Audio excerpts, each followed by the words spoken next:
Bom, obrigado novamente pelo convite. Vamos falar um pouquinho sobre essa caracterização. Foi interessante porque agora a gente vai continuar uma coisa que o Carlos comentou. Começando com um históricozinho, na década de 80, eu me lembro, eu me formei em 88, então eu peguei o resto dessa história. Na década de 80, era descrito, o pessoal comentava que a cirurgia de endarterectomia de carótida era mais realizada nos Estados Unidos que a cirurgia de hérnia. Então, virtualmente, qualquer placa era uma culpada e você deveria retirá-la. Na década de 90, eu chamo a época das luzes, foi quando começaram a sair os primeiros trials mostrando que havia realmente uma objetividade na investigação da doença e a partir daí você tomar conduta.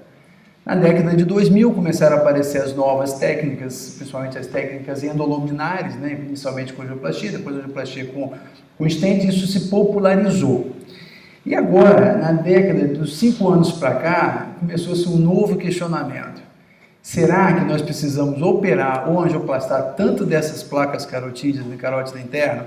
E aí começa toda a discussão, que na verdade a discussão começou antes, mas agora se torna mais encorpada. Até que ponto o melhor tratamento clínico vai ocupar o espaço de muito do que nós operávamos ou fazíamos angioplastia? O fato é que se a gente tivesse a oportunidade de olhar a placa como ela é depois de retirada, talvez ficasse mais fácil. Na prática, a gente tenta arrumar um método que pudesse mostrar essa luz e esse constituinte de placa do jeito como se apresenta numa peça cirúrgica. E a primeira classificação que tentou objetivar essa coisa da característica da placa foi a classificação de Hierolapos, que ficou bem tradicional e que ela é uma classificação bem, vamos dizer assim, visual. Então, vai desde uma placa completamente preta até uma placa predominantemente branca, né? E até aquelas placas que você não consegue identificar exatamente qual é o grau de constituição dela pela extensa heterogeneidade dessa placa. Bom, dois grupos foram muito importantes para tentar também objetivar o conteúdo dessa placa. Um deles é o grupo do Nicolais, que publica bastante em termos de avaliação de placa carotídea. O outro grupo é o grupo do Lau e também o grupo do Biasi na Itália. Então esses três grupos estudam muito sobre a constituição da placa. E nesse aspecto, a mediana da escala de cinza, ou GSM, ou MEC em português, ela é uma ferramenta interessante. Então, você vai fazer uma análise estatística da distribuição dos pixels da imagem dentro de uma área de interesse, que em inglês chama ROI. Então, dessa forma, você vai isolar a área de interesse e, a partir dessa área de interesse, normalizar essa imagem, melhor, você normaliza a imagem, seleciona a área de interesse e depois faz a análise do GSM. O que é normalizar uma imagem? Imagina que você pode ter um sistema de captura de imagens que possa dar preferência, que tenha um ganho de brancos maiores, ou você usa um dynamic range mais alto ou mais baixo durante a captura da imagem. Tudo isso faz com que a minha imagem seja diferente da sua imagem, mesmo da mesma placa. Então, a normalização, você cria dois parâmetros. Um parâmetro do que seria o mais preto e o que seria mais branco. E a partir dali, todas as imagens ficam iguais e você passa a ter reprodutibilidade do método. Então, para resumir, os dois grupos, cada um mostrou, mas de forma muito próxima, considerando que essa escala de cinza vai de 0 a 255, você teria, no grupo do Nicolais, ele encontrou que as placas que tinham GSM menor que 32, pretas no caso, e no grupo do Biasi menor que 25, caracterização de placas instáveis, placas mais associadas a fenômenos embólicos.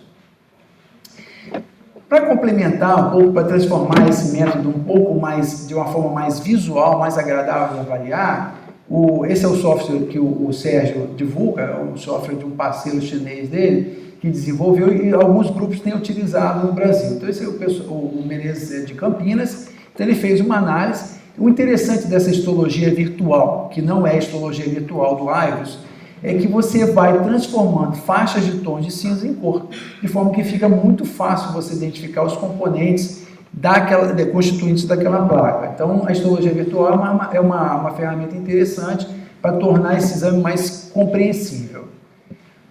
Nesse estudo do Menezes, o que ele obteve? Ele teve uma excelente correlação da imagem do ultrassom para gordura e tecido fibroso, mas não teve uma boa correlação para sangue e para cálcio. Provavelmente por problemas metodológicos na captura da imagem. Então, existem problemas que fizeram com que houvesse essa fragilidade nessa técnica, mas que já foram identificados e que a partir disso se procura uma solução. Mas agora, um artigo do grupo do Nicolais que me interessou bastante foi justamente isso aqui, ó. A área escura justa luminal. O Sérgio Salles sempre fala, não adianta você medir o GSM da placa como um todo. A placa ela vai sofrer um acidente de placa num ponto crítico dela, no ponto onde ela é mais instável. E aí observaram que placas sintomáticas com áreas ecolucentes duas vezes mais próximas da luz são mais sintomáticas do que placas assintomáticas, ou seja, quanto mais próxima essa área preta tiver da luz, maior a chance dessa placa instabilizar. E esse grupo do Nicolais encontrou que quando essa área preta justa luminal é maior do que 8 milímetros quadrados, você tem uma maior prevalência de fenômenos embólicos cerebrais em todos os graus de estenose. Ou seja, isso passa a ser um refinamento da técnica do GSM. Na verdade, é um GSM aplicado a um ponto de maior proximidade da luz, onde essa placa pudesse ser mais instável. O interessante é que, por ser um refinamento da técnica, também é um refinamento da metodologia de colheita do exame. E a gente observa que o que ele faz? Ele botou exemplo aqui no artigo de uma placa aparentemente calcificada. Você descreveria essa placa como uma placa tipo 4, tipo 5 do Gerolapis e praticamente homogênea em cálcio. Quando liga a cor, a gente observa que há um espaço entre a placa e a luz. E o interessante dessa imagem não está aqui, mas o PRF está bem baixo. Você pode usar isso eventualmente com Power Doppler. E aí ele observa que essa placa, na realidade, a superfície dela não acaba aqui, mas ela acaba mais adentro.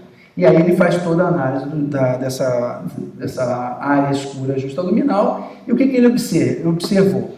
O objetivo desse trabalho, já que ele já tinha mostrado que havia maior correlação com o evento isquêmico, ele queria saber se ele poderia predizer acidente de placa.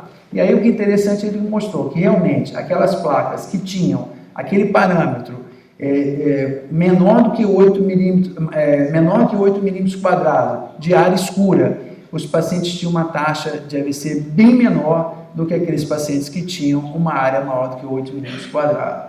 Então, mais do que constatar que essa área justa luminal preta, maior do que 8 milímetros quadrados, está associado a maior risco de acidente vascular cerebral e ataque isquêmico transitório, ele também pode predizer a instabilidade dessa placa, e isso pode, ao longo do tempo, ser incorporado nos organogramas de decisão de conduta. Então, as placas ecolucentes, as placas pretas, as placas perigosas, elas têm maior quantidade de hemorragia intraplaca, maior densidade de macrófagos, mostrando uma intensa atividade inflamatória, obviamente por conta disso, maior risco hipoligênico, constatado já em diversos trabalhos, e maior correlação com AVC e ataque isquêmico transitório. Um avanço dessa técnica já incorporada na indicação de procedimentos, e que foi um estudo que marcou bastante para quem lida com a área de Doppler endovascular, é o estudo Icarus, que é do grupo do Biasi. O que ele notou? Que 37% dos pacientes que evoluíram com AVC após o procedimento de angioplastia tinham GSM menor que 25. Então, essa interação entre o fio guia e a placa vai depender muito do que você tem aqui e, eventualmente, daquela área preta. Então, a gente pode perceber que quem faz o procedimento endovascular e tem essa imagem, eu mostro essa imagem para vários colegas que fazem endo, ele não tem noção o quão é a interação entre o fio guia e os diversos outros materiais que passam pela placa e a placa em si. Pacientes com GSM menor que 25, isso do próprio estudo do Biasi, eles deveriam, então, de alguma forma, em termos de conduta, ser avaliada a possibilidade, em vez de você optar por fazer uma angioplastia, você fazer uma endarterectomia. E aqueles pacientes que tinham o GSM menor que 25, mas que ainda assim você opta por fazer angioplastia, o ideal é que os sistemas de proteção não passassem pela lesão e você usasse sistemas de inversão de fluxo ou de privação de fluxo na carótida interna, diminuindo com isso a interação entre aqueles dispositivos e a placa. Então, a indicação do tratamento intervencionista torna-se mais refinada. Então, precisamos analisar a placa para oferecer a melhor conduta terapêutica. Então, muito mais do que meramente predizer risco de AVC, é você saber que você tem uma placa e essa placa pode causar risco hemorragênico durante o procedimento. O ideal é que essa técnica fosse fácil, rápida, reprodutível, barata e escalável, você pudesse disponibilizar para todo mundo. Todas essas aprimoramentos que hoje são pós-processadas, você não consegue fazer esses aprimoramentos online, você tem que capturar a imagem, sentar na bancada, sentar na frente do computador e refazer todas essas análises, deveriam de alguma forma ser incorporadas nos equipamentos, de forma que você pudesse fazer em tempo real. Por isso, nós encontramos limitações. Uma delas é a anatomia da bifurcação. Nem toda bifurcação, melhor dizendo, quase nenhuma bifurcação você vai ver desse jeito.